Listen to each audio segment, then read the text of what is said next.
बड़ी खबर है, यरूशलेम में मिसाइल दागी गई है। एक साथ यहाँ कई मिसाइलें देखी गई। तो ईरान ने एक साथ कई मिसाइल दागी है। बड़ी खबर आपको बता रहे हैं यरूशलेम से, जहां पर कई मिसाइल एक साथ दागी गई है।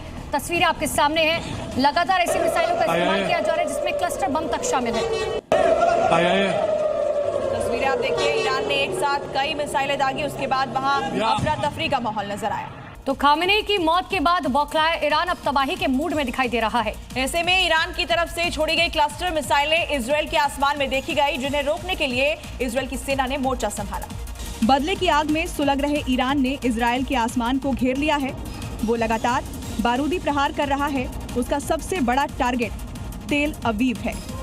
वो लगातार उसे निशाना बना रहा है। तेल अवीव में क्लस्टर बमों की एक बड़ी खेप देर रात तेल अवीव के आसमान में देखी गई।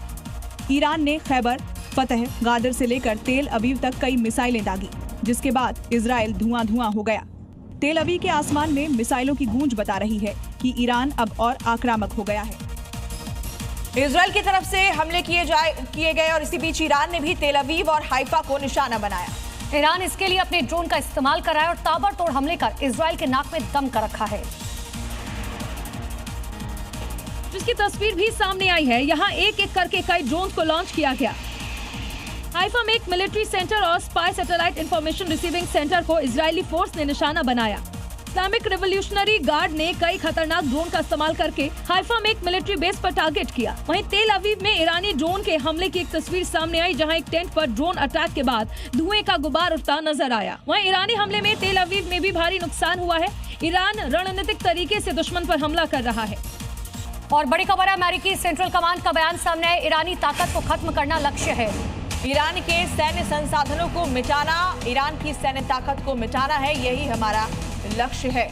ये बड़ी खबर इस वक्त आपको बता रहे हैं। ईरान के सैन्य संसाधनों को मिटाने का लक्ष्य और ये दावा किया गया है। ईरान के राष्ट्रीय बुनियादी ढांचे को निशाना बनाने वाले हमलों ने अब एक दर्दनाक मोड़ ले लिया है। देश के सबसे पुराने और ऐतिहासिक बैंक की एक मुख्य शाखा पर उस समय बमबारी की गई जब वो कर्मचारियों से भरी हुई थी। हमले पर ईरानी विदेश मंत्री अरागची का भी बयान सामने आया। ईरान के विदेश मंत्री ने बैंक पर हमले की कड़ी निंदा करते हुए कहा है कि ये ऐसे वक्त में हुआ है जब बैंक कर्मचारी नए साल से पहले आम नागरिकों के लिए भोजन और बुनियादी जरूरतें सुनिश्चित करने में जुटे हुए थे। उन पर बमबारी करना कायरता की पराकाष्ठा है। अरागची के अनुसार निर्दोष सिविलियंस और आर्थिक बुनियादी ढांचों को निशाना बनाना सैन्य अभियान नहीं बल्कि एक युद्ध अपराध है। दुनिया देख रही है कि कैसे मानवता के रक्षकों का मुखौटा पहनने वाले लोग भूखे परिवारों की मदद करने वालों का खून बहा रहे हैं। अरागची ने प्रतिशोध की चेतावनी देते हुए कहा है कि हमारी सेनाएं इसका बदला लेंगी।